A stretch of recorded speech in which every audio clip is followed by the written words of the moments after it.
Hoje nós vamos responder uma série de perguntas, na verdade 2 perguntas só, Gia, sobre... É que série fica mais bonito falar série, fica mais né? bonito. Perguntas que foram feitas no meu Stories, no meu Stories, no meu Instagram. Isso aí, estamos ficando chique, né? Agora estamos fazendo até pergunta no Stories. Muito bem.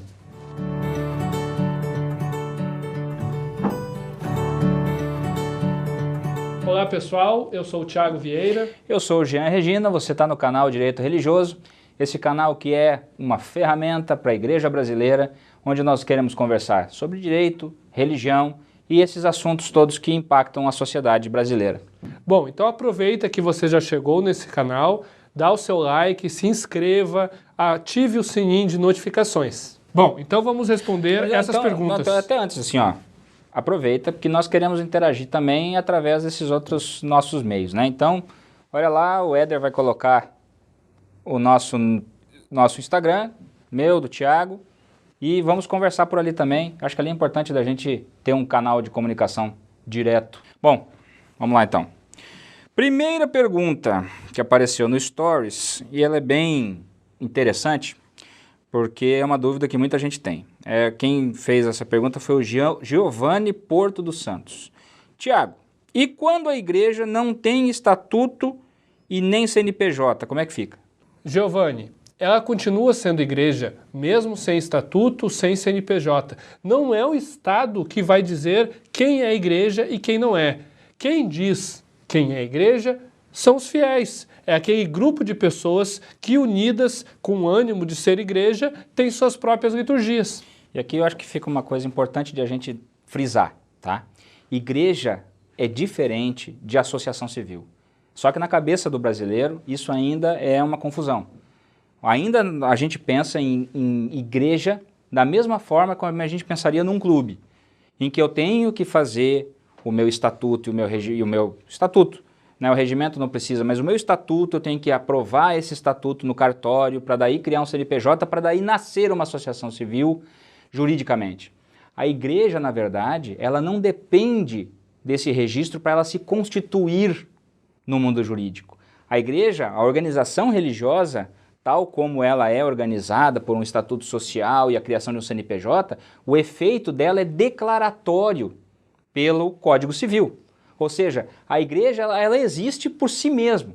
Um grupo de pessoas reunidos numa casa que se entende como igreja, como o Tiago fala, né? Que se vê como igreja, igreja é. Apenas e tão somente a declaração disso através do Estatuto Social e da constituição de um CNPJ permite que a igreja possa, com muito mais amplitude, garantir e proteger o seu direito à livre expressão da fé. Na verdade, quem vai dizer, Giovanni, se você é igreja ou se você não é o conjunto de valores, o conjunto de regras da sua confissão de fé, do seu credo. É o seu credo, a sua teologia, a sua cosmovisão que vai dizer se o seu grupo de pessoas é ou não é a igreja. Ao Estado não compete isso. Tanto é que o Código Civil Brasileiro, no seu artigo 44, parágrafo 1º, eu vou ler aqui, diz o seguinte: são livres a criação, a organização, a estruturação interna e o funcionamento das organizações religiosas, sendo vedado ao poder público negar-lhes o reconhecimento ou registro dos atos constitutivos e necessários ao seu funcionamento. Agora, uma coisa que é importante, a gente está falando sobre a desnecessidade de um registro de estatuto e criação de CNPJ como, teoricamente, né, nós estamos falando em teoria aqui, como se fosse o registro necessário para o nascimento da igreja. Não é. Agora é muito importante que a igreja se organize e tenha sim o seu estatuto social devidamente registrado no cartório de registro de pessoas jurídicas e que constitua, crie o seu CNPJ para que então ela realmente possa usufruir de todas as benesses que o Estado brasileiro garante a livre expressão da fé, né? Porque é muito importante que nós tenhamos isso em mente. Igreja organizada é igreja protegida. Isso é muito importante, Giovanni, isso é muito importante, pessoal, que nós tenhamos bem firmes na nossa na nossa mente, né? É isso aí. Bom, vamos então para outra pergunta, que daqui a pouco esse vídeo vai ter 1 hora já. Vamos lá, né? São 2 perguntas que nós vamos responder hoje. E 10 minutos, eu espero. Vamos responder então a pergunta da Ione Caroline. Também no Stories, ela perguntou: pastor é profissão? Penso que a dúvida dela esteja relacionada, Jean, se o pastor tem vínculo empregatício com a igreja. Quem é o patrão do pastor? Isso aí. Essa pergunta também é importante. A gente tem visto um aumento bem significativo no número de reclamações trabalhistas que têm sido feitas por pastores querendo reconhecimento de vínculo empregatício com a igreja, e suscita-se uma dúvida, né? Afinal de contas, pastor é empregado? Pastor é profissão? Então, vamos entender um pouquinho como é que funciona essa dinâmica. Primeira coisa, importante de dizer, existe um gênero constitucional, lá no artigo 7º da Constituição, que é o gênero trabalhador. Todo aquele que emprega os seus esforços, talentos, suas aptidões, sua vocação para uma atividade que faz dela o seu sustento, o seu ganha-pão, é um trabalhador. Isso é um gênero. E existem espécies de trabalhador. Então, a mais comumente conhecida é a espécie de trabalhador que é empregado mediante um vínculo empregatício que está lá regido a partir do artigo 3º da Consolidação das Leis do Trabalho, da CLT.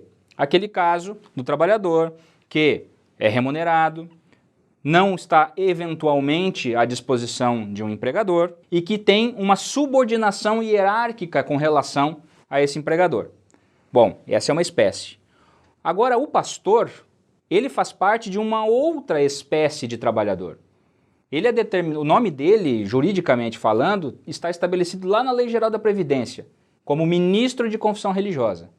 Este não tem vínculo empregatício com a igreja, porque a igreja, a organização religiosa, não lhe está hierarquicamente acima.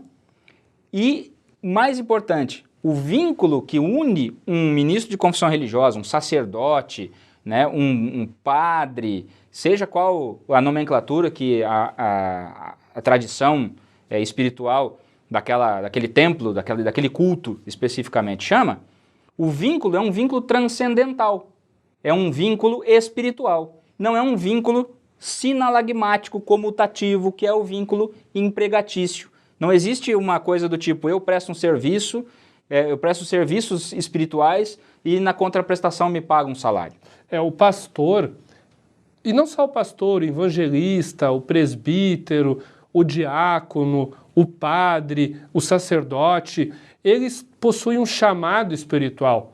Eles são vocacionados e eles têm como função primordial propagar o evangelho e propagar esse evangelho para que as pessoas cheguem na cidade celeste. Ele próprio e os outros. Quem é o chefe dele? O chefe dele, em última análise, é o próprio Cristo. Exato. Então não existe esse sinalagma contratual que existe em um vínculo empregatício. Inclusive, existe um acordo datado do ano de 2009 entre o Brasil e a Santa Sé, que é um acordo que trata de direitos humanos, porque trata da liberdade religiosa, e pelo princípio da isonomia também se aplica a todas as entidades religiosas, a todas as igrejas, cristãs ou não. Nesse tratado, está lá no artigo 16, que não existe vínculo empregatício entre o padre e a igreja. Leia-se, entre o pastor e a igreja. E esse acordo ele foi ratificado no Senado Federal, ele tem força constitucional de acordo com o artigo 3º, parágrafo 5º, artigo 5º, parágrafo 3º da Constituição. Ou seja, ele está acima da CLT. Ele está acima da CLT. Então não tem essa. Eu já ouvi cada absurdo, pastor sendo pago por assinado carteira, pastor sendo pago por RPA. Esses dias, eu vou até falar baixo aqui, esses dias me perguntaram sobre pastor PJ. Aí começa a complicar a coisa, né? Já pensou? Vamos pejotizar a atividade pastoral. Olha, a gente vê cada absurdo, mas... Eu acho que mais uma coisa interessante ainda de falar sobre esse tópico, né? Pastor não está categorizado como profissão para fins trabalhistas. existe a nomenclatura lá no cadastro de ocupação, né? Com todas essas, mas para fins previdenciários. Que é o ministro de confissão Isso. religiosa. E lá, nesse ministro de confissão religiosa, cabem todos os tipos de nomenclatura que a gente falou. Padre, pastor, bispo, apóstolo, né? E isso é uma coisa. A outra coisa importante, né, Tiago? A gente bate muito sobre a questão pastor, pastor, pastor, mas todos os oficiais, e tu já falou isso agora há pouco, todos os oficiais da igreja, todos aqueles que funcionam na igreja, então, o diácono, o presbítero, todos aqueles que são separados espiritualmente para um serviço na igreja, também entram nessa condição. Que são os fiéis consagrados. Sejam remunerados ou não.